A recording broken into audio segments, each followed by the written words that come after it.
Cup here for the Overwatch South Africa scene. I'm Ultrazim. You guys, if you joined us yesterday, I'm sure you got to see a lot of the amazing action. And joining me today for our first matchup is SunPheonyx, the guy who was running production yesterday. You got to see a lot of the games, even though you weren't getting to cast them. What do you think so far? I've been pretty impressed with the mode itself. I'd never seen it until we saw it yesterday. I mean, obviously I did a little bit of prep, but seeing it actually in action, it's actually quite an interesting mode. Seems like a lot of fun to play. I know the players have been enjoying it. If it's a little bit intensive for quite an extended period of time, as I'm sure you can attest to, Altruism. Yeah. But yeah, been enjoying it so far, but I'm looking forward to see as you move towards the last stage of the tournament how things look, because this is the kind of mode that you benefit a ton from gaining more experience in it. So I think we're going to see a lot of the dynamics change as the tournament goes on. That's the beauty about like Overwatch in general. All of these players are very, very experienced. If you guys didn't know, these are some of the top players in South Africa. So they certainly know their heroes. They certainly know the techniques and the mechanics of it. But the way that you play this and the different team comps and how they work together to achieve different objectives certainly changes as we go. And so yesterday, everyone had a bit of a warm-up, really got the hang of it and started playing around. And it's gonna be interesting to see what they stick with and what they want to change up today. So we're gonna jump very quickly into our first map. It's gonna be from SunPheonyx's Soldiers. SunPheonyx, our resident caster here, being represented by his team, Trizzle, Phoenix, the Peach ZA, and Lord of Terran. You would recognize the Peach from one of our production crews, and Lord of Terran was one of our casters yesterday. And then on the other side, we've got Sevren Soy Boys. I love the names on these sort of tournaments. Lam, Oros, Beepo, Bubbles, and Mito. Yeah, two guesses to who I'm supporting in this game. If I can inject a bit of bias in here. Just to comment quickly, the names are different because we are affecting the original names of the team's original rosters. You'll notice that for SunPheonyx's Soldiers, there's a big difference in who's playing and who was meant to be on the roster. So that's kind of typical of these kind of tournaments. We kind of have to shuffle things around a bit as players' availabilities change for long weekend tournaments like this. So yeah, we've got Trizzle, Phoenix, Peach today in as subs, and Lord of Terran. Everyone except Trizzle, sorry, is a sub on SunPheonyx's Soldiers. So keep an eye on that team. They might look completely different the next time you see them. Oh, you gotta love that sort of thing in this tournament. But that's the beauty of this. This is just a very chilled tournament, guys, over the weekend. Getting back to relaunch the South African scene for the year. And so just anyone who can play, anyone who's excited can come in, just shake off the rust. Yeah, just so that you guys know that the rust is the thing that grows on medals. Yeah, yes. we just want to get all those joints nice and free. Wow. Thank you for bringing that up. So we just want to shake out all those joints, get everyone back into this, get the hang of doing this as we launch off the competitive season for the first year. So if you guys don't know, this is the Conquest game mode. It's all about point control and what you can do and get the kills once you have those point control. We're going to be doing a couple of different maps. All of these maps are the deathmatch versions. We're starting off with Lijiang Control Tower, and it should be interesting to see how these guys do it, because there's a very big dynamic shift here. It's not just about getting an objective and throwing all your bodies on the line. You have to control more objectives than your opponent so that every kill that you get is worth more points than theirs. Yeah, exactly. It's about, normal Overwatch is about objective control, and that's obviously still true here, but the win condition is actually kills in this mode, unlike regular Overwatch, even though that's how it might look in your plateau gold games. So it is a bit of a different dynamic, and like I mentioned earlier, we're seeing how teams respond to that different dynamic as the tournament progresses. So yesterday we saw a lot of play, a lot of teams trying to control as many points as possible, going for those power plays. But I was watching a team play earlier today off stream, and it seems like, at least for that team, the dynamic shifted to controlling 2 points and trying to get as many kills as possible with that advantage. Now, how it works specifically is each point you control grants you an extra point for every kill you get, and the first team to 100 points, or the team that has the most points after 15 minutes, is the winner. So you don't have to control all 3 points. If you control 2, your opponent controls 1, every kill you get still counts for 2. So there's a lot of value in that, a lot of value in setting up the control and defense, but we're gonna get things started off. Well, we are in fact on Dorado instead of Lijiang here. SunPheonyx's Soldiers looking for Trizzle on the Tracer, Phoenix on that Moira, Peach ZA on the Hammond, the Wrecking Ball, and Lord of Terran coming through with the Roadhog. Sevren Soy Boys looking to control their place a little bit more with Lam Oros here on a Torbjorn, just wanting to set up and add that extra man pressure. onto each of these points. Bebo also going for the hammer, probably the most successful hero that we've seen so far. Oh, early pick comes out, Trizzle and Phoenix going down, and so SunPheonyx Soldiers going to take a difficult first fight and give up an early lead to Sevren Soyboy, who's also shored up by Bubbles on that Zenyatta and Mito on the Roadhog. Yeah, this is something we're going to see a lot today is controlling the point B, putting a lot of effort into making sure that's under control. But it looks like they're going to go around SunPheonyx Soldiers and try and get point C, trying to get the bull over the eyes there. And it looks like they're doing a pretty good job getting the control point set up here. You get a couple of kills with Lime or being really nuisance on this point on the tour, killing them up. But there you see, on point A, the enemy tapping that point. So there's a lot of moving parts in this game mode.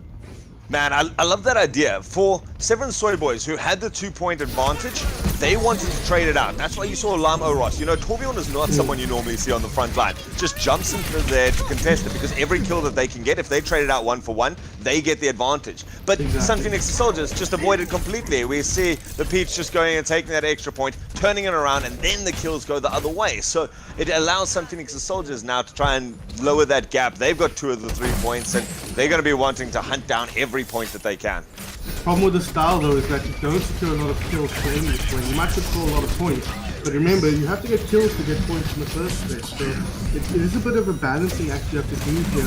It looks like the style that Sevren Soyboys has been working well for them, but now the lead goes the other way. SunPheonyx's Soldiers being control for the first time. That Coalescence did a huge amount of work, and with that extra point control, they were able to even take the lead here, doing such a good job of moving around together as a team. Peach now looking for point B. They're going to have to run straight into it. A nice bit of mines coming out from the Peach ZA. It means it's so difficult for anyone to try and contest on this. He gets a bit low, so he swings out, comes back in, reinforces this, and they are taking up this. If they can get control of point B here, they're going to earn themselves a power play. And it is trading out so far, all the way going the benefit of SunPheonyx's Soldier. The counter mines come out now from Bebo on Sevren Soyboys, and so they managed to stop this point B turning and flipping over and granting that power play. Now they're going to want to try and look for something else, but if they can't extend this anymore, they have effectively traded out 2 points for 1 on every one of those kills. Yeah, it's a kind of funny dynamic. You really have to make sure that you're getting value out of the team fights if you're behind, because you can push your point over and over again and get these kills, and that's really playing into the advantage if you don't have control of the outcome. So it's gonna be difficult here, but Trizzle, man, he's been playing out of his mind on this space, picking up so many kills. He's gonna drop there to Bebo. But that turret on the other side of the map is being such a nuisance, something that Trizzle has to worry about, something that his team's gonna have to help him focus down. You can see both of these teams just looking to change things up and try and feel out their opponents and what they need to do against them. Bubbles having swapped off of that Zenyatta onto the Mercy, just providing a little bit more consistency in terms of the heals, being able to give that little bit of a res there to take away some points. Lord of Terran uses that whole hog to secure this point now, manages to push off Bebo. That was the main contention there. He can pick off anyone else. Manages to get the hook on the Torbjorn, but getting knocked, hooped away from the side there. They still managed to take this point, and they are getting more kills in each of these, but they have got the point disadvantage. So SunPheonyx's Soldiers gonna have to be careful to not give up too much. They're just gonna try and fortify here on point C, as 2 points taken by Sevren's and just 6 points in it so far. Yeah, very close matchup, nice to see. Something I want to point out as well is the different way teams are approaching the healing lineup. Everyone seems to be running one healer, which makes a lot of sense. But which healer they choose, I've seen a lot of differences. I've seen teams run Lucio for the way he can turn your team into a very mobile unit. Some teams running the Mercy. Now it should be noted that a res from Mercy doesn't undo the kill, the point still goes up, but obviously the more people you have alive in the team fight, the better it is. But Phoenix is going to be opting for the Moira here, a hero which also makes sense if you're going to play very bunched up style, which it seems like SunPheonyx's Soldiers have adopted. An aggressive play coming out now from SunPheonyx's Soldiers. Phoenix going down very low with the only heal. That could be dangerous. He cannot peek that Torbjorn turret. And Lam Oros also sitting very low, gets tracked down by Trizzle. A great bit of kill confirmation there. And the kills now going all the way of Sevren's boys. Remember, they've got the point advantage, so every one of these is critical, and they've managed to narrow it down to 2 points. This could in fact be a feed. He gets the hook. And so Bebo going to try and chase down his counterpart here. Peach running for the hills on barely any HP. He's managed to find his Mercy, his Moira, sorry, and that does get healed up nice and quickly. So still a good contention coming out. The hook comes out, and goodbye, Mito. Man, I mean, we didn't mention it, but when you got Depot in the squad, which hilariously isn't even playing the Roadhog, I think he's just trying to make sure everyone else in the tournament has a chance to play the game. Because if he was on Roadhog, this would be a very, very short contest, I think. But Depot instead is going to be taking up that role. Depot, a very talented ball, has to be said as well. A very talented player, sorry, in any way. So, yeah. I'm surprised to not see him on the Roadhog, but still, they're doing a good job here. But things still in the favor of SunPheonyx's soldiers. You know, Mito definitely has shown some promise in the Roadhog before. So when Mito can play both of the most popular characters in this game, it just provides such a basis for the team to work around. And you can see they're both getting a lot of effectiveness out of this. Beppo just realizing, going to come around, looking for the swing. Got his typical rollouts, you know, one of the most common maps that we do see here at Dorado. Very, very popular. And so they know these lines. And Peach just coming out with a little bit more damage at the end of the day. Trizzle doing the work here, though, looking to contest there. He has to be scared of that Moira to a certain extent. But Moira has a very definite amount of damage that they can do. And so as long as he just plays around with his blinks and his recalls, should be fine for now. Mito picking up the kill on Lord of Terror. And this point has definitely gone the way of SunPheonyx's soldiers. They managed to get themselves up a 10-point advantage. But Trizzle with the double kill with the pulse bomb could open up something here. Truthful's just been a scalpel in this match, cutting them down one by one. Surgical precision from the Tracer player. Really impressed by him, the former TSD team Mist player, someone you know very well, I think, Altruism. So, yeah, very impressed by him, but it's going to be a question of now, can they pull it back? Momentum is extremely important in this game mode, and so far, after a difficult start, SunPheonyx's soldiers have had a really good go, but so it's going to be up to seeing how Sevren Soy Boys are going to respond here. They still seem to be wanting to stick together, but like we mentioned so many times, the trades favor the team controlling the points, and right now, that is SunPheonyx's soldiers. Definitely, Sevren Soy Boys trying to do something now to turn this around. They've swapped off that Tourbillon, going instead for the Ash. Bubbles gets taken down, and that could be a good opening from the beginning of this. Trizzle fighting valiantly now. They're probably going to pay for his life. Gets the stick on the pulse bomb. That turns it around quickly. Beppo going down, and it's opened up some space for Peach to come through with the rest of that. Trizzle paying with his life eventually. But now it's their chance to go for point B. If they can take point B, we're going to see our first power play of the match. If you guys don't know what the power play is, basically it makes your team amazing. You chase down kills, you get wall hacks the whole way through, and the points are controlled, so you just hunt for kills, everyone counting as 3 points, and looking to secure this at the beginning. This Roadhog going for the whole hog. Trizzle dancing around very, very well. Of course, Roadhog very vulnerable at that stage. Trizzle nearly messes up his player around there, and Sevren's managed to defend point B. Yeah, I mean, Trizzle's getting pushed into the wall, so you kind of messes up your blinks quite a bit. But yeah, it is important. That power play, I really don't think we're going to see much of it today, unfortunately, Altruism. I think teams have come to the conclusion that committing too hard for the third point isn't worth as much as just holding your position and protecting your advantage on the second point. You pick up kills, you lose few kills doing it that way, and we haven't really seen teams get that much value out of the power plays, Altruism. I mean, they're great, the colors are bright, the people are on fire, but the opposite team just runs away the whole time. Yeah. 15 seconds, this is really long enough to force a team fight. So power plays aren't as valuable as they might seem on paper, at least the way teams have been playing. You know, that's definitely something that we saw coming out yesterday, was that players understood the tempo of the game. When you control more zones, you be more aggressive because any trade is worth it. If you're on that counter there and you don't have as many points, or especially during a power play, you just avoid the fights. Points don't tick up if there's nothing there. And so with just a minute left in this, 45 seconds now, it is going to go the way of SunPheonyx's soldiers. We did see Sevren Soy Boys managing to take control of 2 points for a long time there. Oh, we might even get a power play here at the very, very death of this. It's going to be contested out. In fact, no, it's not going to be a power play. They're just looking to take their second. But with 30 seconds left, you've got to go. This is all the way of SunPheonyx's soldiers, even after a valiant attempt by Sevren Soy Boys. Yeah, absolutely. I mean, it might not even be possible to get, 14 kills in 17 seconds. I think with the respawn times, it's literally impossible. But a good fight put up here by Sevren Soy Boys. It seems like they're trying to figure out still what's working for them. I think the Tourbillon they started with is a good idea in theory, but in practice it maybe doesn't play out quite as they wanted to. It's something I think probably would have worked for them in previous matchups, but for whatever reason, either on this map or against the squad, it just didn't pan out. So we do see SunPheonyx's soldiers there taking the victory a team that looks very different to the last time they played, I'm sure. But very impressive play from them. I'm interested to see how Sevren Soy Boys actually respond to this now. Have they figured out something they wanted to do? Because the momentum kind of did stop increasing. You know, the acceleration didn't change after the early phase. Sevren Soy Boys kept their lead pretty well. SunPheonyx's Soldiers kept their lead. It's both of these teams start with S's, named after players. Oh, it's very confusing. But really impressive performance there by SunPheonyx's Soldiers. It just seemed that they knew how to play around their opponents a little bit more. We saw Trizzle taking charge. They're even getting player of the game with this double pulse bomb kill. You know, the Torbjorn, like you said, is a really good pick, and especially against something like a Tracer, it offers that consistent area denial. You don't have to be accurate. It's going to constantly track. And so it gives a lot of defensive opportunities, but the way SunPheonyx's Soldiers were able to just play around that, they took the fights when they wanted to. They cleared off the turrets, and then they went in, and they danced around, being able to be so mobile. It just changed it up. And you saw Lime Oros making 3 hero selections in there. Start off with the Torbjorn, that didn't work as well as they wanted. Tried with the Ashe, that didn't work out. And eventually swapping to the Tracer at the end of it. And so maybe as they feel out SunPheonyx's Soldiers, they were definitely at some stages more contention.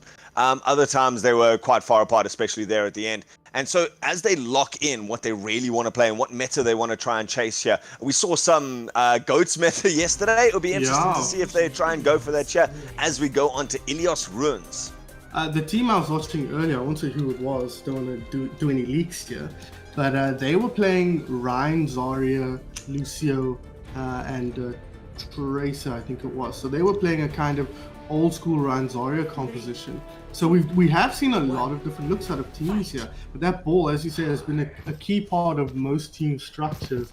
But in maps like this, where it's much more of a line through from point A to C, you might see more static compositions, but it seems like both teams are running the Roadhog with double DPS or the ball to the side of something. You know, it's exactly what you say, is that the actual shape of the map determines a lot towards how you're going to be playing. Now we see Trizzle actually going for that Junkrat, just appreciating this fact that you can push back towards your own team and drop back towards the point you control. It's going to be very difficult for any team to get that 3-point capture and get that power play. So they're just wanting to run forward. Meanwhile, Lime Oros going for the Reaper on this one. Definitely a good sustained character, quite mobile, and able to get the picks that they need instantly in the fight. And considering the fact that both teams are running that Roadhog, something like the Reaper shotgun, since everyone's faced Trizzle, in fact, also swapping onto that Reaper, means that they can just do a lot of damage. Yeah, absolutely.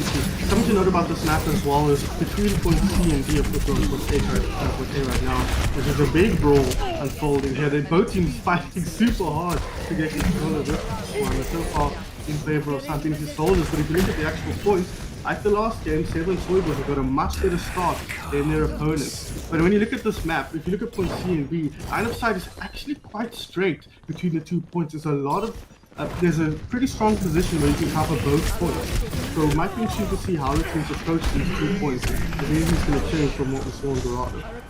You know, the one thing that's different, though, is that the sidelines between the points are quite big, but on the points themselves, the way that they're tucked away into the little side rooms is actually quite a small area. And so if you're going in to try and contest, you need something that does work in the close ranges, and that is what these Reapers are here for. Trizzle going up there. Lime Oros is coming in with an ultimate, so they're going to be able to contest point C here. Obviously, SunPheonyx's Soldiers having pulled level now, going to be looking. Lime Oros has got that ultimate. He drops it into the back line, managing to secure that and gets the kills that he needs. That's 4 kills going the way of Sevren Soy Boys, and with even just though they've only got the 1 point, they managed to do so without dropping a kill, and so they do take an early lead and are going to pick up point B here. Yeah, very, very impressive play from Sevren Soy Boys. It's a good point to mention about how cramped these points are, and here you see another Reaper out to Trizzle. Gonna pay them back for Lime Oros in the previous 2 fights. Gonna pick up a third. If he can get the Roadhog here, no, he's not. Yeah, he gets taken down by Beepo, who's back on his hero. Oh god, no wonder they were winning. So far, SunPheonyx's Soldiers have brought things back. They're doing a great job of controlling space, controlling these very, very close-range team fights. But yeah, so far, so good for SunPheonyx's Soldiers, but a very even game here as things are equalized once again.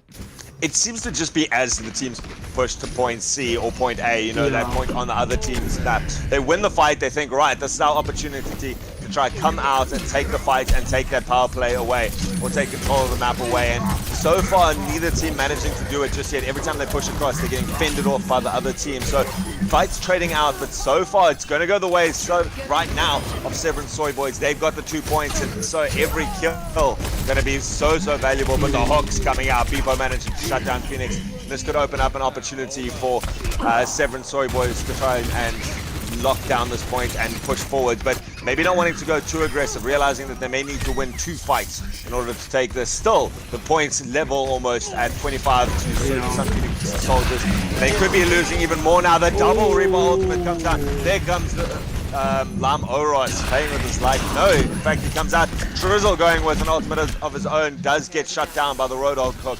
He just retreat, but everyone from Sevren Soy Boys is so low that they do not want to chase down a Reaper. Oh, the nice plays coming out from Mito in the back line to try and reinforce this. Gets the stun down, and now the 2 tanks fighting into a Reaper. Maybe not the position that you want to be.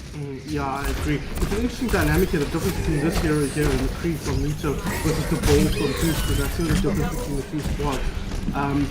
The McCree obviously gives you a bit more control of the sightlines from longer range, but the Ball as you get from point A to point B a lot quicker. But in a cramped point like this, and in fact all the points so cramped as you already mentioned, Ball really struggles to get a ton of value. So that might be a part of why we're seeing these 2 fights just go in the way of Sevren's Soy Boys just a little bit more. But as I say, that things are equalized here. So these teams are really fighting tooth and nail for every kill. Man, I think it comes down to execution, understanding what you have to do, hitting those hooks. You know, the other thing that the McCree offers is that stun, and against a Reaper, being able to stun and double headshots, a Reaper rarely turns around a fight and just negates all of that. But when they get onto you, there's no way for you to run. McCree, notorious for not having any sort of escape in this sort of game, and so it's up to Peach then to try and track down some kills, use that extra health pool, and do it. And they're doing a good job so far, is SunPheonyx's soldiers. They did take the first map and have extended themselves a little bit of a lead. Certainly nothing dominating and shutting it out yet as we hit the 5-minute mark. Yeah, absolutely. The difference maker is going to have to be Peach, I think, on the ball. If you can control space, if you can move nicely from one point to another and pump in a bit of damage over the top, that's going to be the difference that pushes the team ahead as they have been able to do now. But we see the whole hog here coming out of Lord of Terrans. There, Mito getting the final kill there. Lord of Terrans tried hard to take out the counter Roadhog. Beepo being superior there. Now Beepo going to drop it. Oh, there comes the ultimate. Trizzle again earning that DBS badge. Probably even player of the game with 1 or 2 of these plays so far. Mito now having to run for his life, and this has opened up an opportunity. This could be where they push forward. No, just wanting to actually stick on point B here, realizing that they don't have to take fights that they don't want to, rather control the central space. They've got the point advantage and they've got the zone advantage. If they can keep extending that, they win. Yeah, absolutely. I know this is an idea that Peach quite likes to hold that second point, control the space very nicely. And you see, the way they're playing it, they're not actually fighting in this camp space where the ball doesn't get value. They're fighting out in the open there, where the point usually is on distance. So, very nice play from this team here. Peach dropping low, actually taking down, gonna have to back up now. But a 15-point lead is more than you could ask for anyway. Oh, of course, yeah, and we do see it going the other way. Lam Oros not getting a lot out of that Reaper ultimate. He was low on health, and so just wanted to try and chew up some regen coming out from all the big tanks and that ultimate. And so we see Mito now swapping off of this McCree, going on to an Echo. Such good burst potential and certainly some good finishing potential with that beam. And so he can come in here, but again, they're still not managing to take control of this point. Sevren's Soy Boys trading it out, and what a way to trade it out when you're already so far behind. Now the double coalescence trying to win this fight. A little bit better tracking coming out from Phoenix. Manages to take down a lot of the HP from Bubbles, but not managing to get the kills. Oros has managed to get himself up with another ultimate. He could go into this now. He could easily turn this around, and this could be the best opportunity that they've had to take control of this game and start turning it around. Yeah, absolutely, and they're running out of time here. Altruism, 2.5 minutes left to get, what is that, 13, 14 kills. So backs against the wall here once again for Sevren Soy Boys. I don't know what they need to do, but they need to try and take a better control of that lead that they gained early. They always seem to start so well, but towards the middle it all starts to go awry there. Mito has duplicated the Roadhog on this point. It's a power play now for Sevren Soy Boys, so now's the chance for them to come back. This is huge, but they did win that extra zone by killing the whole of SunPheonyx's soldiers. And so SunPheonyx's soldiers just running away at this stage, even using the replicate out at the end, and they're trying to chase it down. We're halfway through the power play, and still no one falling. Every kill here would be huge. Lamoros, he has the ultimate. He gets into the back line. Instead, it's going to be Drizzle, though, doing work with the ultimate. Yeah, Death Blossom comes out and actually secures it the other way. So the power play just causing the aggression from Sevren Soy Boys to push forward and instead feeding kills the other way. That's leveled it up. 5 points in it now with a minute and a half left. That was a disaster for Sevren Soy Boys. Not only did they not get any kills, maybe 1 kill out of their power play, but they also lost everybody. And that means when the points open up again, they can just take control of the position on SunPheonyx's soldiers. You see, they put one person on point A, one person on point B, a couple on point C to try and cap as many of these points as possible, regain control. But there's still everything to play for here. Still only 5 points in it with a minute left in the game. The interesting thing here is that Sevren Soy Boys has managed to pick up that second point now, and so they're going to be wanting to kill trade out every one of them, but they're not getting the kills. It's Phoenix with that coalescence keeping everyone alive and cleaving through people, managing to turn around the point. And so Sevren Soy Boys, with just a hint of an opportunity, tried at the death to come back, and now with 50 seconds left, it's going to be everything. They need to get this point control and the kills without losing anyone. Yeah, 9 points in it. That's a lot to get in 40 seconds. Altruism might even be too many here for Sevren Soy Boys, but any kills they lose out of here are going to be disastrous. Any kills they can get are going to be critical, and this is a bad start from their point of view. Gets that kill onto the Tracer. Terran going to be traded out. Trades are favoring the blue squad, so bad start for Sevren Soy Boys. And Mito going back onto that McCree means that he's able to stun up and get all the damage that they need. Having extended it, kept their points now at an 8-point difference with 10 seconds left. It is going to be SunPheonyx taking it out here. Just such good awareness of what they need to do when they've got it. Not wanting to push forward, realizing the weakness in that, and even avoiding the power play, turning the power play around. And obviously led by Trizzle and the rest of the team with those Death Blossoms, with the amazing ultimate combinations and just good teamwork, meant that 2-0 goes towards SunPheonyx's soldiers.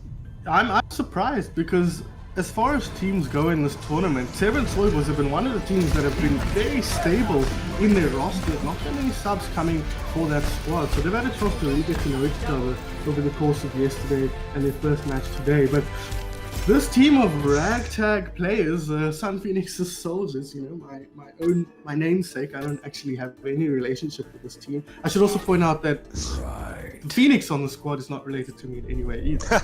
But yeah, very impressed by the way they played. We're going to see more of Peach in our next match coming up in a few minutes' time. I'm interested to see what kind of role he plays on that squad as a support. But like I say, that idea of holding that second point as opposed to getting aggressive and capping that third point is something he is really a big proponent of. But you can see a path back if you're behind. We spoke about how momentum favors the winning team, obviously, in these matches. But you can see with the power play, you have an opportunity to push them back, cap that third point, and try and pick up a few kills. But you can also see how that almost counters itself. You have to win a team fight to cap that last point, and then everyone's dead. You can't kill people when they're already dead. So unfortunately, the dynamic there doesn't quite work out for the power play team's favor. But unfortunately, Sevren Soy Boys, I think out of the tournament here, this is a lower bracket match. SunPheonyx's soldiers going to carry on, see if they can make a nice long lower bracket run. But really impressed by both teams here and really interested to see what SunPheonyx's soldiers looks like in their next matches and also how they perform.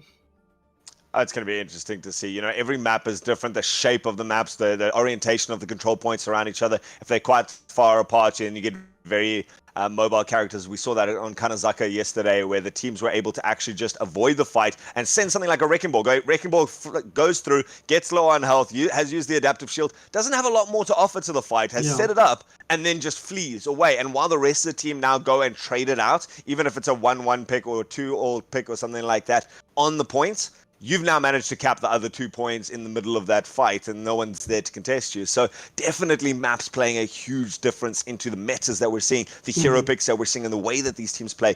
Certainly on a map like Elios Ruins, where everything's much closer together, and you've got a very definite central point. Controlling that central point comes down to it, and it's going to be interesting to see what all of these teams can do for the rest of the tournament. Sun, when is our next game?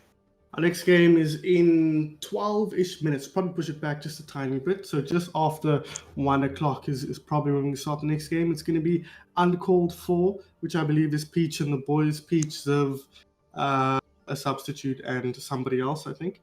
And then they're going up against another team who I now cannot remember off the top of my head. I'm pretty sure it's horizontally cut bread. Let me check for you quickly. It is Wallace's Internet, so that's There we Vertigo, Jelly Doodle, Vico, and Wallace. But Wallace, I think his internet is as much a bane for his own team as it is for the enemies, unfortunately. And so I believe Minitech is signing in, so he probably is subbing in as a tank, if I had to guess. Oh, he might be subbing for Jelly, in which case he played DPS. Anyways. Well, I'm looking forward to it. Looking forward to it as well. We got to see both of these teams yesterday. Production. Yeah. We got to see both of these teams yesterday. Scar's doing the production, as SunPheonyx says. They shout out to him, allowing SunPheonyx to jump in here next to me. What a way to start the day with the two of us casting. I love this. Probably my favorite casting duo. I love all the casters in the place, in the scene, but SunPheonyx definitely doing my favorite, bring my heart some joy here. So guys, be sure to go grab something to drink, maybe grab a little bit of late breakfast, early lunch or something like that. Sit down and come watch us just after 1 as we join into our next game. Lots of Overwatch still here for you today, but until our next game, we'll see you now.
Welcome, ladies and gentlemen, to more Overwatch action here as we continue with our Rust Cup.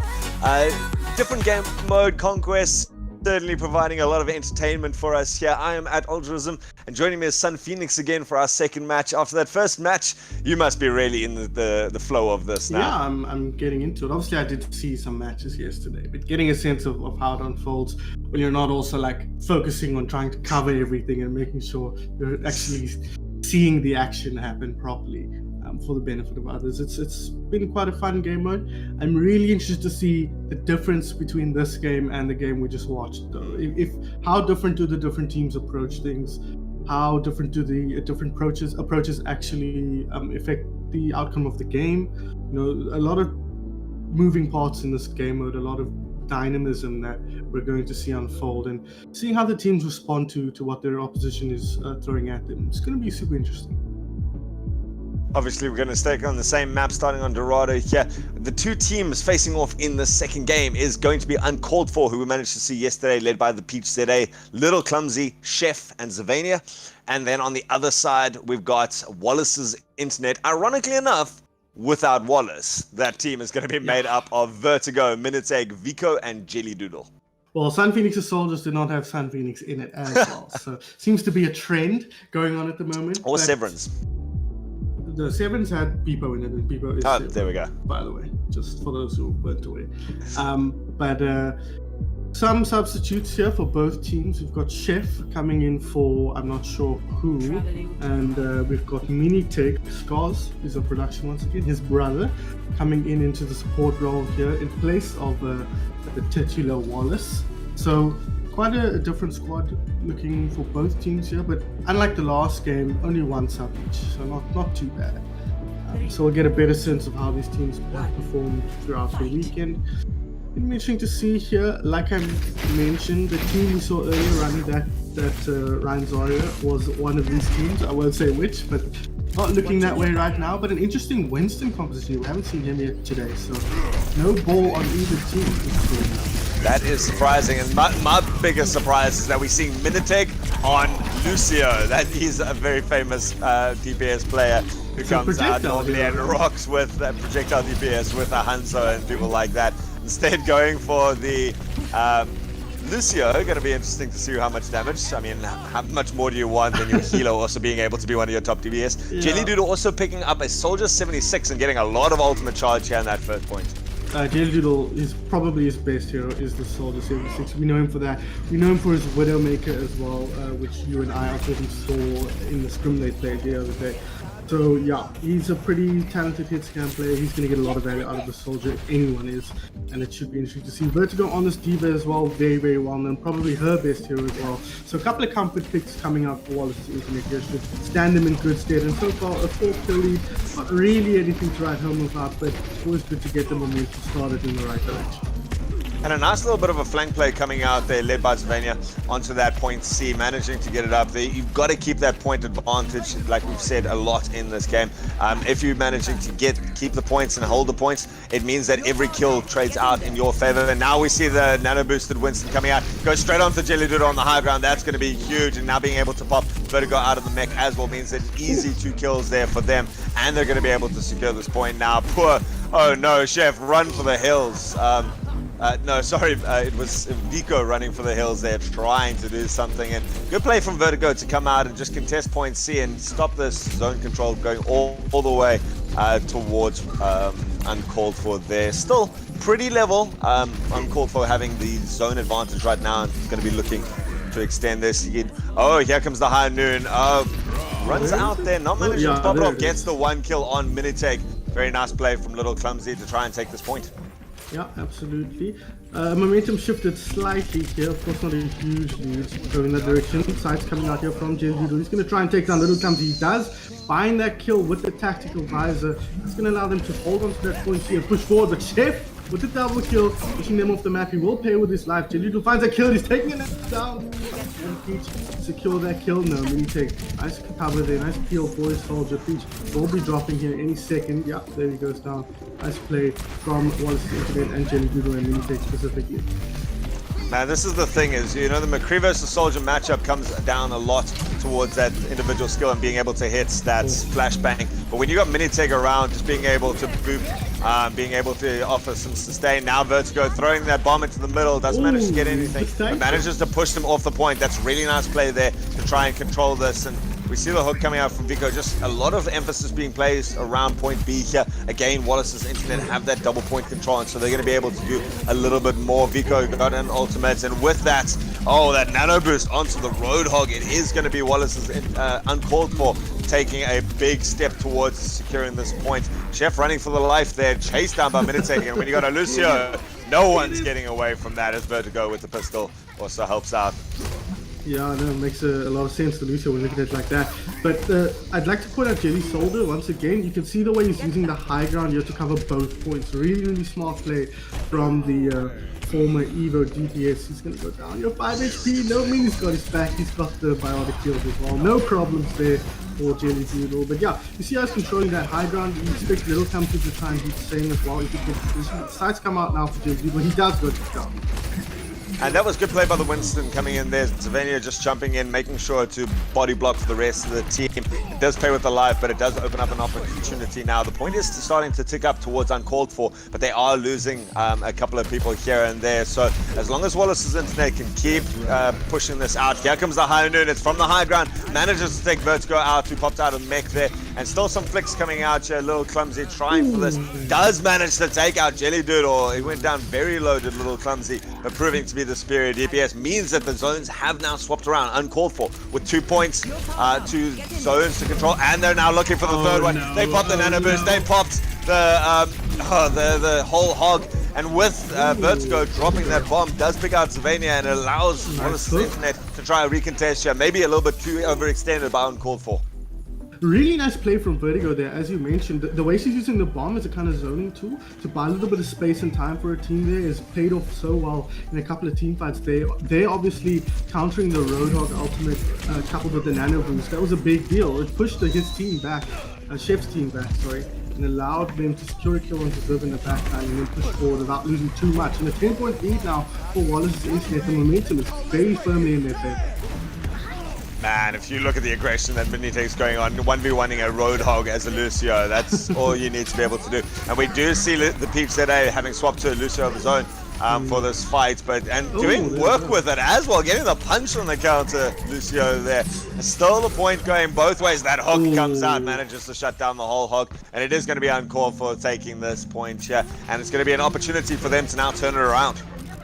Reaper switch here for Sevenia. Wasn't feeling whatever we were on before. He's still seeing the Soldier from Jelly, and he does have the tag visor, should he need to commit it. But Zev now getting aggressive here. Double tag lineup on the other side. He's going to get a lot of value. Chef with another whole hog. Little time to go pick up one with the high noon. Jelly though firing back. It's only a 4-point lead. All of a sudden, that 10-point lead evaporating, and it's even. Oh, Peach gets this. This, in fact, is going to turn it up. And so the late contest coming out here again. Vertigo there. Sevenia dropping that ultimate on the point, doesn't get anything out of it, and Little Clumsy going to have to fight for his life here, actually managing to dodge around really, really well. Wow, and the points have changed. It is going to be uncalled for taking the lead as we go into this, and got an ultimate there to sustain the next fight as well. Point B going to be turned over soon enough if there's no contention, but just look at the patience coming out here. Peach knows this. Sevenia is going to drop in there, contesting it with the beat to come out. What a boost coming out now. Reaper with far too much HP, going to tank through the entire lineup, being able to push through there as well. Doing a nice bit of late play. Little Clumsy having been swapped with that McCree.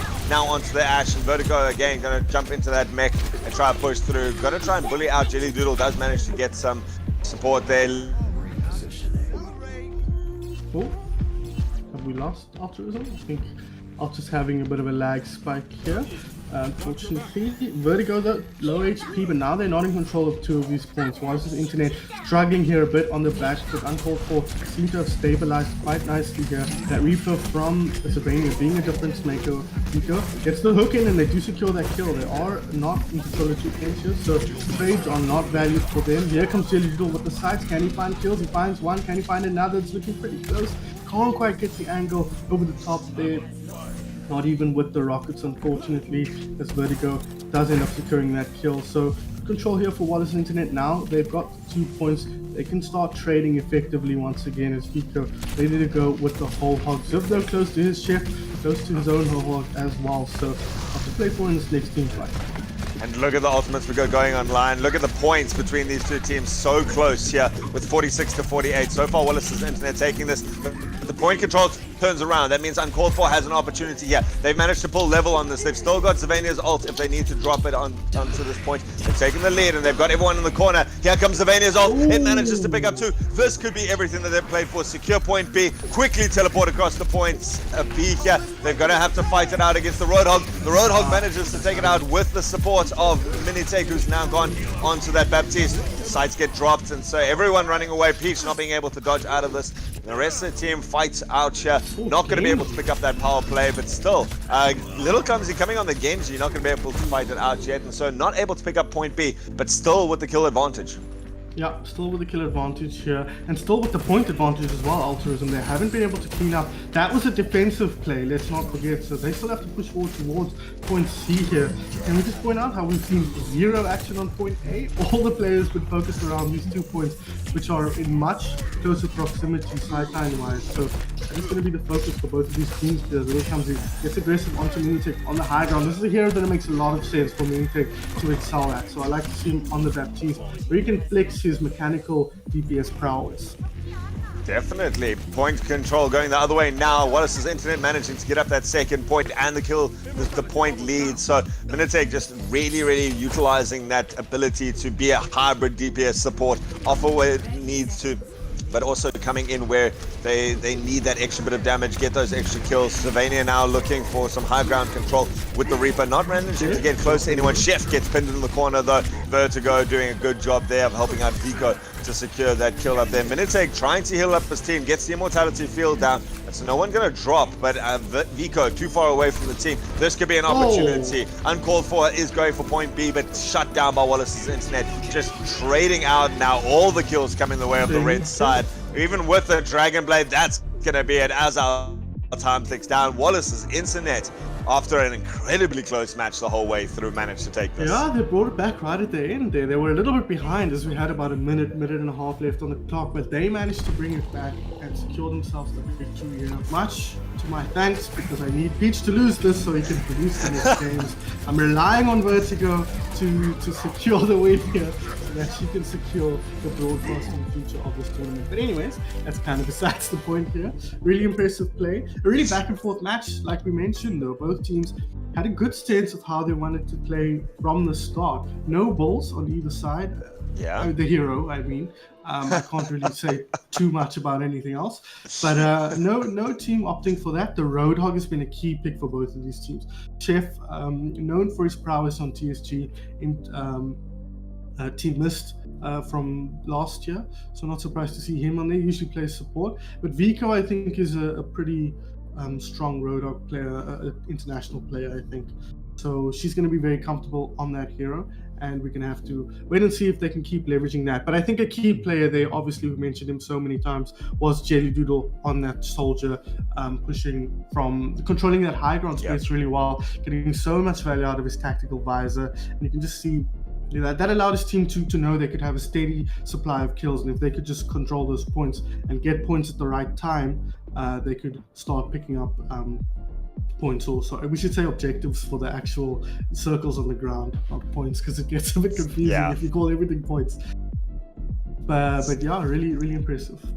It's kind of why I like to use the term zones there, like the zones objectives, and that's the beauty of the way that we've swapped it up there, is that we see coming out from these teams, the 2 most important aspects of this game is being able to take a position and move from position to position when you need to, but also once you're there, you need to be able to stand and hold your ground, fight it out and win it, because if you're just constantly running in the game, you're not getting the kills that you need. You need to be able to take control and then trade out the kills and win it out between these 2 things, especially as we go into Ilias Ruins now. It's definitely one of those maps that we see a much more centralized control point B, where the teams are going to fight it out there. And so very interesting versatility of these heroes. We saw everything from the Lucio to the Baptiste, we saw Reapers, we saw McCree's, Ashes, We saw some echo in the previous game there. Everything, very up in the air. We considered that ball was a pivotal, important, pretty much non-negotiable pick in all of these lineups, and we just saw an entire map without the ball. Yeah. So it's going to be interesting to see what they do here on Ilios Ruins. Now, Ilios Ruins completely different to Dorado in a couple of senses.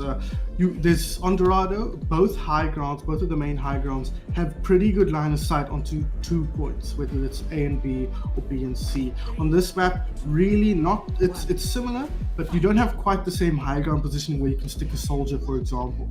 Both teams opting for a Junkrat here, not a hero expected to see, but we did mention how cramped these points are. When compared to Dorado, where there's a ton of space, it makes a lot of sense to run the Junkrat, to run the hero, and then to come in on the Sombra here and try and shut down what the opponent's trying to do.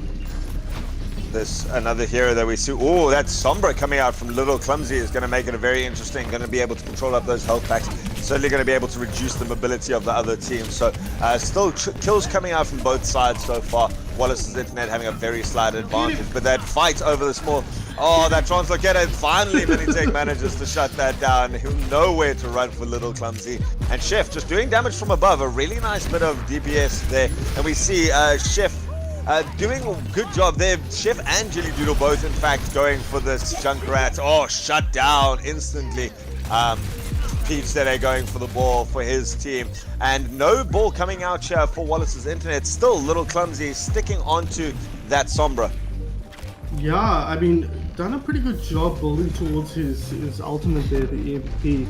Put under pressure by Minitech, as we saw earlier, but seems to be doing a good job of putting out the damage. Minitech has built up his sound barrier. You can see the benefit that Alicio brings here. He can rotate towards his point, but now he's fighting into the ultimate. He's going to commit the sound barrier just for his lonesome here. He's not worried about his team at all. Remember, if he's not with them, they don't have any healing. So he's decided he's going to play his own. Guess which player is the DPS player out of the squad. Chef dropping low here, but so far so good for Wallace's Internet. They've built up quite a cushy lead here. 1 kill is all that uncalled for put to their name at the moment. Man, that just shows the confidence coming out from Wallace's Internet, when the fact that you can throw Minitech alone versus the ball, use your ultimate, and still keep that zone control. And that's what it comes down to at the end of the day. Hack comes out, big EMP. Chef going to try and follow this up now with a tire. Manages to actually get 2 out of that. That could turn this fight around very, very quickly and turn the point control, managing to get up a couple more kills there. Vico going to run into the point B now with that ultimate. Gets trapped up, and so she's going to be a sitting duck. Gets chewed down by the Junkrat of Chef. And with Sevren dropping in that coalescence as well, they're going to look to take control of this point B. They got up to 90% already. Minitech coming through from above, looking to be the point contester constantly for his team. And healing up, manages to keep the ball alive for now, but Peach eventually going to pull out all of that. We see Vertigo coming in now to reinforce Wallace's Internet, really wanting to hold control of point B. And remember, every trade that goes this way is just extending Wallace's Internet lead. They've already got 1 game behind them, and so a very comfortable position for them now in the second. Oh no, Chef tried to jump out of there, but Vertigo had him covered with the self-destruct. Jelly ready to go with the Riptide here, should he choose to commit it. He might not even need to for quite a while here, and like you say, the trade's seriously favoring Wallace's Internet here. They've got A, and they've got, or they had season B up until just a second ago.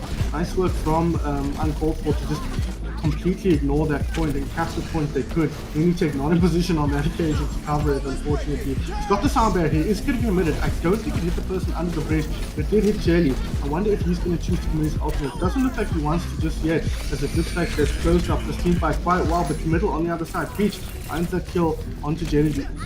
And again, look at all the swaps coming out. We've got an echo here from Chef, swapping away from that Junkrat. Sevren swapping onto a Lucio there, so that both teams have one. Minitech just doing so much work, being able to move around, contest points, keep everyone healed up, and with that projectile DPS, manages to take out the echo.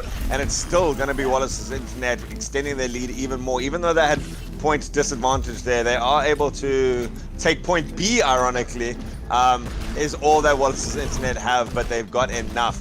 Now looking to turn around. This could be the first power play. We do see Jelly Doodle dropping the ultimate. Going to be looking to run this tire straight down the center. Going to be running around to the outside. Manages to take out Little Clumsy. Distracts enough, and it's opened up some space for the rest of Wallace's Internet to go in. Vico's got the whole hog if she wants to use it. But So just standing on position, working these angles, going to get stuck up by those sticky bumps. Now the adaptive circuit's coming. It's going to get a diva here. And so Chef going to be able to drop the bomb onto point B. This is going to be big for them. That is the one zone that they really want to take control of here to extend the lead. But every time that they go down, they're just giving a point advantage, which is extended triple lead for Wallace's Infinite as we go out of this. And finally, Uncalled For managed to get a hold of point B in this game, and there's gonna have to be something done with that to try and get back in this game. Oh, nice play from Chef there to pick up the kill onto JD. Looks like they're gonna push forward here. Vertigo has a self-destruct at the range. She finds one. Can't she find any more? Does she need to? She drops the self-destruct. There's plenty of cover in there, so really nobody should ever die to that. Chef has switched onto the Echo here, something he didn't really mention. I like the pick, but on this map where the point is so tight, it might be difficult, but it makes a lot of sense in fighting into point B here. The sticky bombs can get a ton of value. You can use the upward mobility of that hero to get over the top and put the pressure on Lutek. Take a stun there just after his ultimate. He's going to get out of the way here. Green notoriously slow moving, and he's popping highly. People just forget about how long that Hadun actually works for, and so this could be an opportunity for them to turn around. Chef going up very far into the air, going to be able to shut down Vertigo on that baby diva, and so it is still going to be point B controlled by Uncalled For. Now we're going to see the replicate come out from Chef, looking to get into the back line. In fact, still going to hold it, has got it on hand, but not needing to drop it just yet. We see it flying into the air there. Chef using that focusing beam now, chewing through the last little bit of HP, but instead turned around. Minitake just doing so much work on this Lucio. Definitely my play of the match so far, being able to just move around and offer exactly what they need at any place, whether it's healing DPS or just a random ultimate with point control. Yeah, absolutely. I think Minitake very much stand-up performer. I think Vertigo and Genji could also put their name in the hat as well. Wouldn't be amiss to call him player of the game as well. Minitake still alive, he has been such a nuisance. The way he's getting from point to point, covering them, making sure caps don't go away for free. It's a really, really big part of this game mode. If you can prevent your team from capping points, you can just take bad fights to trade. But it looks like Uncalled For are really doing an incredible job bringing it back. It was 40 a moment ago, and now it's 37-43. Seriously, great job from Uncalled For, controlling 2 points and using that to leverage that point advantage into some points here as Chef gets a kill with the self-destruct. Very nice play from him, but great play from Uncalled For. They've almost evened things up. That is incredible. Huge. Honestly, being able to level that down, and it comes down to who controls point B. If you got that point advantage and you just trade it out constantly and never give that away, what a way to do this. Little Clumsy constantly sitting on the outside, being a threat there. Sevren doing a good job staying on point. And they've swapped Peach onto ball again and doing a good job there. Sevren nearly getting taken down. Roadhog hook lands, but not able to finish off that one-shot combo. And so Jelly Doodle now, in fact, swapping to the Pharah. Again, Pharah, a very popular point player here, character on this point in normal Overwatch, and just using these pillars as cover, being able to rain that damage down, especially into point B, which is so tight. Yeah, he switched off because that hero is garbage in this game mode, especially with 4 players and without a Mercy. You can't, if you're relying on a Lucio for healing as a Pharah, you've made a wrong decision somewhere. And even a Baptiste, if he's trying to lob grenades into the sky and heal you that way, if that's your main source of healing, you're in trouble. Little Company finds the kill there onto JD, who has now switched onto the Soldier. But this is a really, really tough position. There's a mental game at play here. 57-44 Altruism. They've scored 4 points in like 3 minutes on the side of Wallace's Internet. They've really got to figure out a way to stop the momentum of Uncalled For, because if they don't, it's going to be game over in just a minute and a half. I cannot believe this turnaround. I thought this was all the way off Wallace's Internet, looking so good in the first game.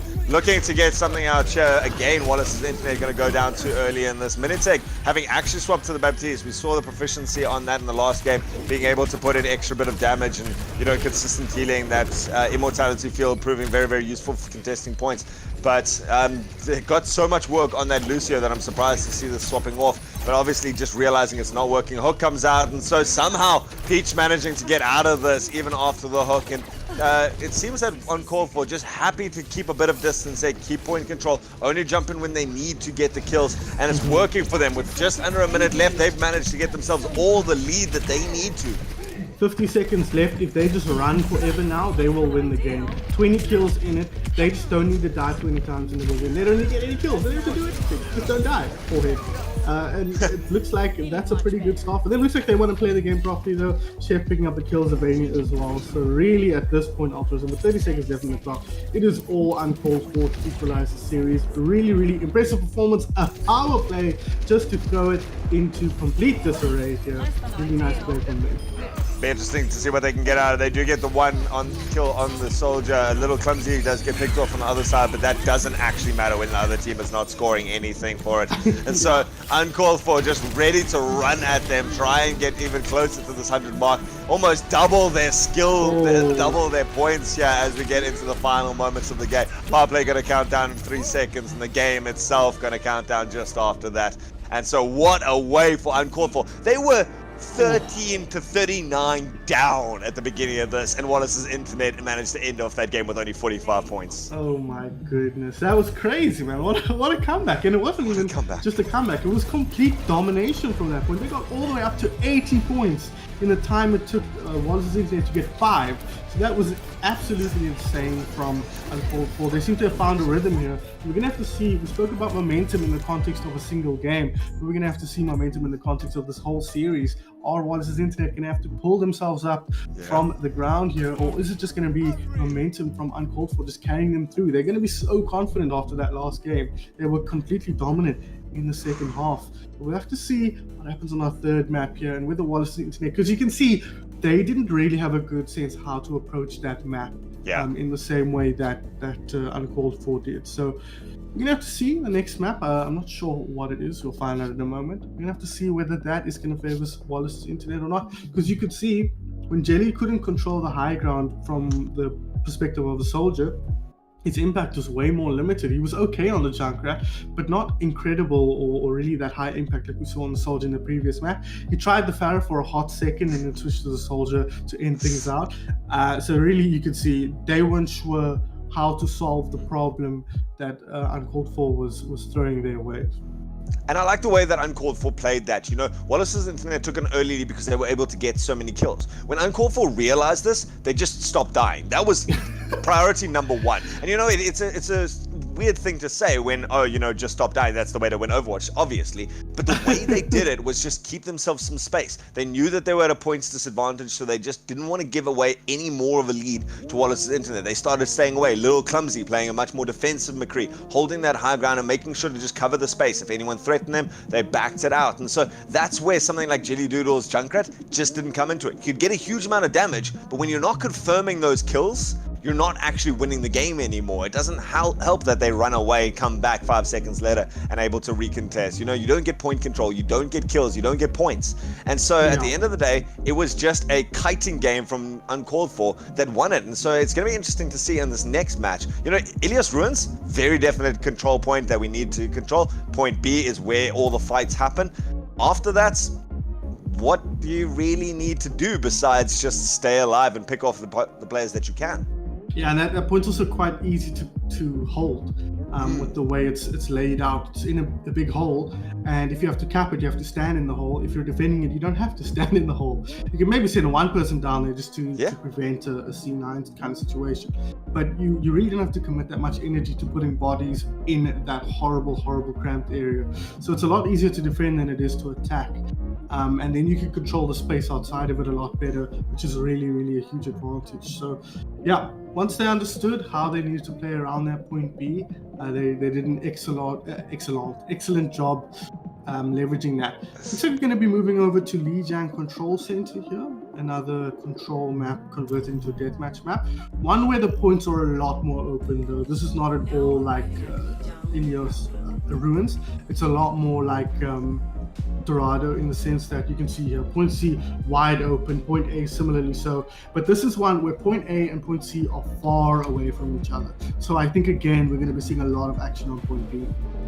And it's going to be interesting to see how teams choose to control this central area. You know, point C up on the ridge here means that or at least point B rather, up in the center here, is going to be the definite focal ground again. To point to push to point A or point C for either team is going to be very, very difficult. Or an early push onto point B coming out here from uncalled for. They put 3 players there, meaning anyone who can contest. Oh, they're Reinhardt. Reinhardt alone, they even managed to pick it up instantly, just doing such a good job of getting there so fast. They're not able to contest, and now they can just trade it out. What a way for uncalled for to start making an early push into this. They need to be careful though. Lots of their players dying. Peach and Sevren trying to fight this out, trying to stay alive. And with that Lucio boops, they're going to have to fight it out against the Cleave. Vertigo coming through with that. Zarya manages to turn it around. Even though uncalled for took that early, Wallace's Internet doing a great job of retaking that.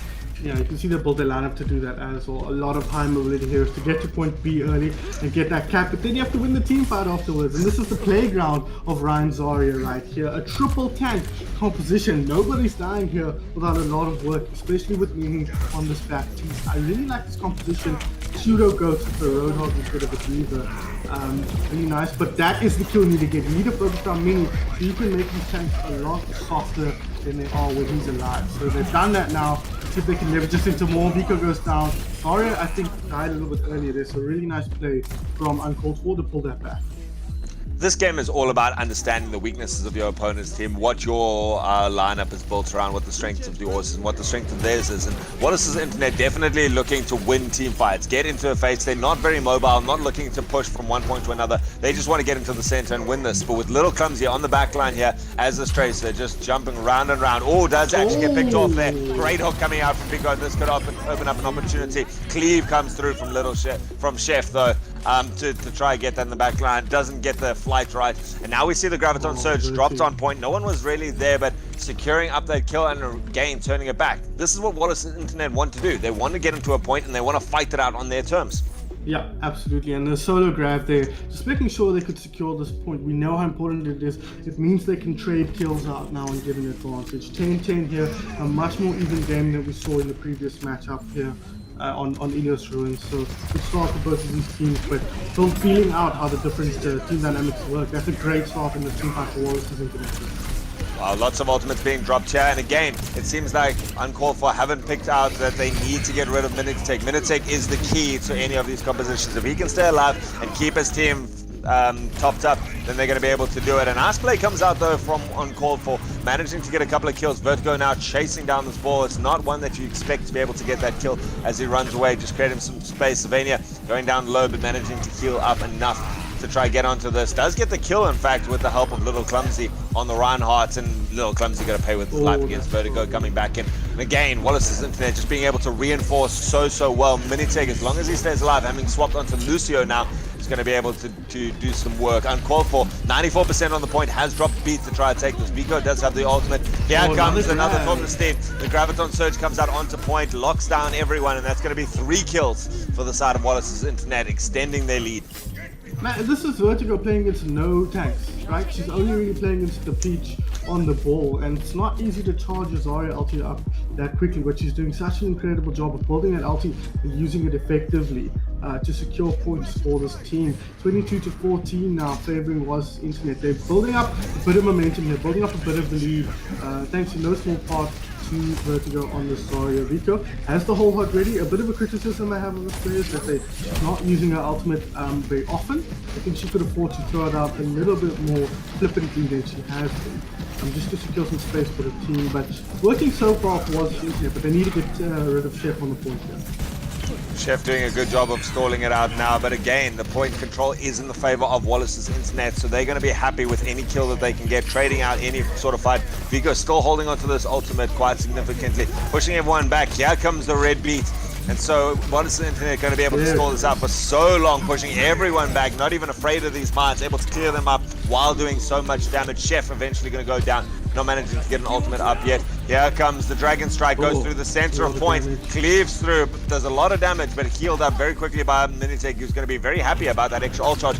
And look at this cheeky play coming into the backline. Point C being contested here by uncalled for, trying to take control of that, and so they managed to get the 2 outside points. Just ignore the inner points, I guess. Yeah, this is a really smart play from Peach. It pulls them back, it splits them up. This team is great when they're set up on a point, but they don't really want to get split up, especially since their only healing is Minitech. They need to leverage a good early team fight. Peach splitting them up here. This is the only healer. Look where he is. Zico does kill Chef on the other side, so that is really important for Wallace's internet here. But this, I mean, okay, if Minitech's just gonna win the duel every time, just go for it. Right? Second time we've seen this. Second time he's won the duel against the ball. So, I mean, fine. You know what? I'm wrong. Just do whatever you want. Minitech.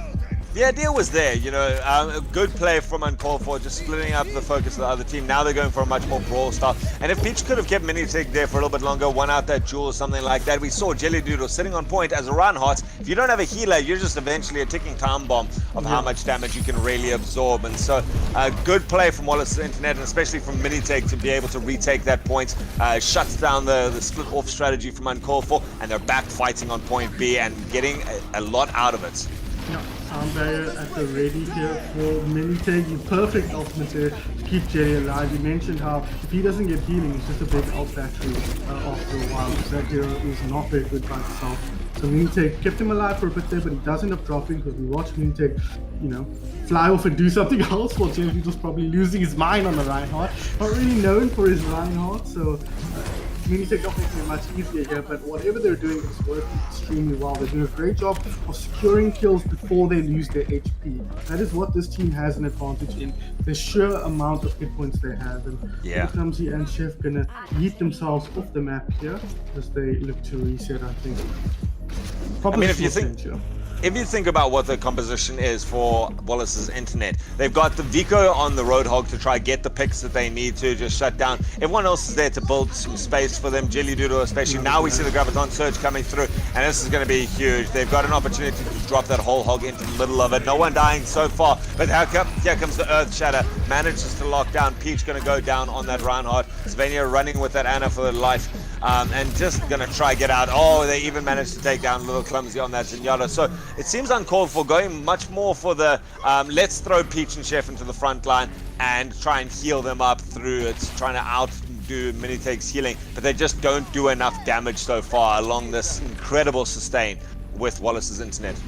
Yeah, flashbacks to 2018, you know, no DPS in the game at the moment, as both teams deciding to leverage the tanks and support here, sustain in general. I'm not sure how I feel about the Anna here, just because there's no healing on the other side. That anti-heal doesn't get that much value, right? Sure, you can stop Minitech's healing, but it's really not a big part of their lineup in the healing it provides. It's more about the mobility and his ability to respond to threats elsewhere. But it looks like they're going to push through here. You rather think that eventually the lineup was going to fail. It's quite a difficult lineup to execute on the side of Wallace's Internet. They can't make any mistakes because their healing is so limited. So not really a lot of way to fail out here as the little company helps the Transcendence. Peach, they're going to get aggressive. They're committing a lot of ultis here just to clean things up. But this is a very, very important momentum switch for Uncalled For. Fingers crossed for Wallace's Internet. This isn't the beginning of the end for them like we saw in the last game. And that might be what it is. They just need to figure out what composition they're going to run into the opponents. Now both Graviton Surges thrown out and the Earth Shatter. Jelly Doodle just Peach wanting to drop that down to secure that no one dies in that Graviton Surge. And it's still, though, they have not managed to take the point. Wallace's Internet have still kept control of it, and now we see Sevren going on the outside again. Oh, wow. If Minitech can beat out a ball in this duel, it's going to be very difficult, I think, for Sevren. In fact, drops the ultimate. He's just not wanting to do this. Sevren, don't step too close to that edge, and with the limited self-sustain that an Anna has, Minitech has been anti-healed up, but just does such a job of it. I mean, you don't need to rotate a full team if Minitech can do it on their own. No ways, dude. Just pop the sound barrier just for yourself. Rip team. Don't need you right now. Just gonna take care of this. But the team is winning on the front line as well. If the team wasn't winning the front line, that would look a lot dumb, right? Yeah. But because they're able to secure kills faster than they're losing their HP, they're winning these out. I think Vico is a big part of that. Getting the hooks in and taking down players straight off the bat. Zarya as well, keeping the HP high and pumping in damage. Really important. What a great hook to stop the charge too. That's going to be big, and so he has gone back, but just chased down by that whole hog means that no one can get back. Chef now pinned into a corner. That's going to be the last kill that they need in this team fight. Just being pinned down. It doesn't matter how much HP you have. You're not going into 3 of these guys. Manages to build up a decent amount towards the ult. But Wallace's Internet, again, looking at that triple kill. And with the time ticking down, just 3 seconds left in this. What a dominating performance. Wallace's Internet just never giving up that central point and choosing the exact right team composition to win this out on Lijiang. Exactly, they picked the right comp right from the beginning. They did not make any changes other than switching Minitake to his now iconic Lucio. And here we go, we're going to see the man himself pulling out some heroics here for Wallace.